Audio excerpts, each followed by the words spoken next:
And as you can tell, I am recording this session, so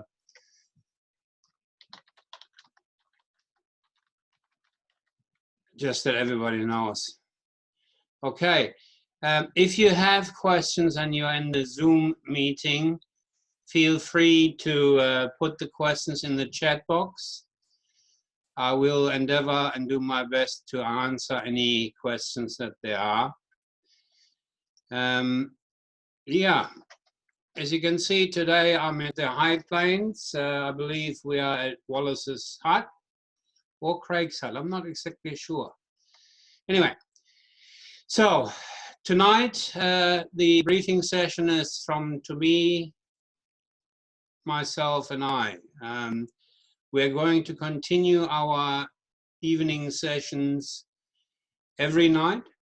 I'm very, very excited to announce that the panel of specialists has been extended.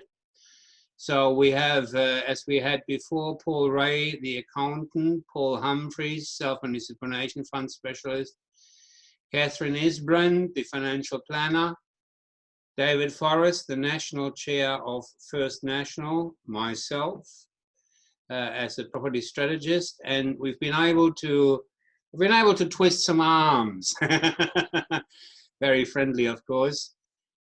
Peter Griffin, a very trusted lawyer that we've been working together with for many, many years, will join us. And Mark O'Reilly, an insurance broker with tons and tons of information and experience, moreover, from Australian Brokers Countrywide, will join us. So what we're going to do tomorrow evening at 7 p.m., every night at 7 p.m., tomorrow David Forrest and Peter Griffin will talk on sales and rental management and the legal side of things. On Thursday, we've got Melissa Mann on mortgage broking and banking. So what can the banks do for us? What do we need to do to rein that in? We then have Paul Ray on Thursday, together with Melissa Mann. Paul Ray on accounting, government grants, and the whole initiatives that the government is proposing. On Friday, Mark O'Reilly from Australian Brokers Countrywide on insurance. I'm really excited about that session because there are a number of hidden insurance issues that we need to be aware of. In all likelihood, Paul Humphrey and or Catherine Isbrand will talk, Paul Humphrey on Self-Managed Superannuation Fund and Catherine on financial planning. That's yet to be confirmed. Okay, I want to keep this session short, sharp, succinct, as we have done in the other sessions. A couple of points I find are very, very important. And I'm talking general here, not specifically or also in regards to property investment. The first thing that I think is really, really important is keep your emotions low. Let's all try and keep the emotions low. Warren Buffett is, I think, the man that is quoted as being saying, high emotion, low intelligence. I don't know about you, but if I'm in an heightened emotional state, my decisions are not that good. So as much as we can, let's keep the emotions out of this challenging situation.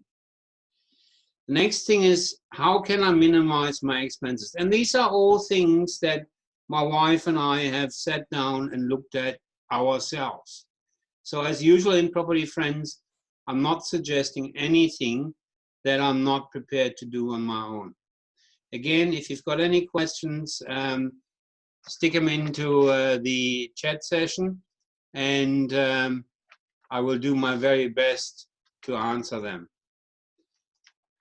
Right, so what can we do to minimize expenses? Well, there are things that my wife and I have decided to do where we can cut out things. And it's amazing, we actually were talking to our daughter about working from home and all of these things. And we said, how is it going, darling? And she said, look, it's great. And I was a bit surprised, I have to admit.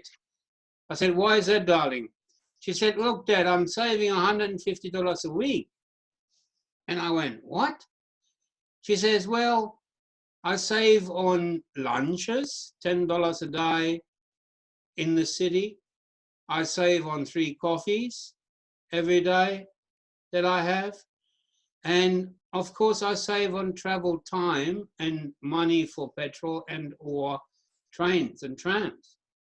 And I went, wow, that is one way of reduction of expenses. A forced way, yes, I agree. But to be honest, I think over the next whatever time it will be, we will all work out the modus operandi, the best way of working from home, of doing whatever we need to do from home. And I dare say that, well, when I look at myself, when I was in my corporate job, I was spending 1.5 hours one way, so that's 3 hours a day, times 5 days, 15 hours in the car. That's 15 hours that I have saved. So I can do things with that. And one of the things that my wife and I did, as I said, Ulla and I sat down and we looked at our expenses and said, what can we cut down? The next thing, of course, is maximizing income. Are there ways that you can increase your income? One of the ways certainly is some of the government initiatives. Today has been an announcement, and please understand, this is a state of flux. Things are developing very, very quickly, and we're all learning, we're all trying our best. Today has been an announcement that every employer gets $1,500 a fortnight for every employee. There are some rules around that, of course, and this is a pass-through. So every employee within the rules and guidelines should receive $1,500 a fortnight. Now that, in my way of thinking, is a fantastic boost to our income and really a windfall. I mean, I didn't expect that. I don't know about you. So that certainly is a great, great thing. Now, the next thing, income. How can I extend or expand my income? Hey, look, I don't know what you can do, but we have thought about stacking shelves in the supermarket at night. Yeah, of course I can say I'm overqualified. But if the money is tight and I need to increase my income, I need to look at alternative ways. In my business, property investment, only the hard-hitting people, only the people that believe that the sky is not going to fall down, and by the way, it is not, we will get through this, we can do this, is the famous statement. The people that believe in the good deals and look at business in a very neutral way, just like there are people that are buying shares at the moment, there are people that are buying properties. And heck, if I can give you a 6.5% rental yield or up to 8% rental yield that is government backed, what's wrong with that? Property investment is a long-term thing. So yeah, but anyway, I don't want to go into my business too much. That's another way of boosting income, a positively geared property, for example. What are we doing personally? Well, I'm changing my business. I'm adding online training to our business. We were going to do that on the 1st of July. Well, guess what? It's been brought backwards to 1st of April. So look out for the landing page, look out for the information on PFTI, Property Friends Training Institute. So my question is, what can you do? What can we all do to increase our income? And I bet if you apply a bit of lateral thinking, if we all think about it a bit, we can all find ways of increasing our income. A good friend of mine in Germany, he's an export manager. Yeah, guess what? He's now delivering newspapers at 4 a.m. in the morning. Yeah, of course you can say it's only $350 a week. Sorry, euros. But 350 euros having and not having is 700. You know what I mean? So maximizing your income, I think, is something that, if we really think about it, we all can do. Be flexible.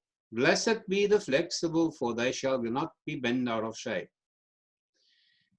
We are in a state of flux. There's new information coming every day. And it's fair to say we got to do some research, we got to do some looking up to avail ourselves to the government initiatives, to avail ourselves to decreasing expenses, to avail ourselves to increasing income. Have an open mind.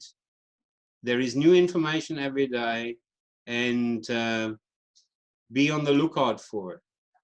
Now, I really want to cover one other point though, and that is protect yourself of the BS, or protect your BS, belief system, that means. BS stands for belief system, doesn't it? Okay. I don't know what you're doing, and I'm not telling you what to do in any event. But my wife and I, we listen to the news in the morning once, and in the evening once. We have filters on our internet. We only look at what really is important to us, and then I turn it off.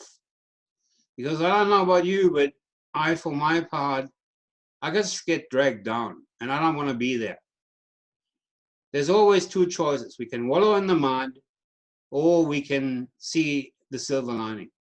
And as far as I'm concerned, there is lots of silver lining. I see lots of positive changes in society.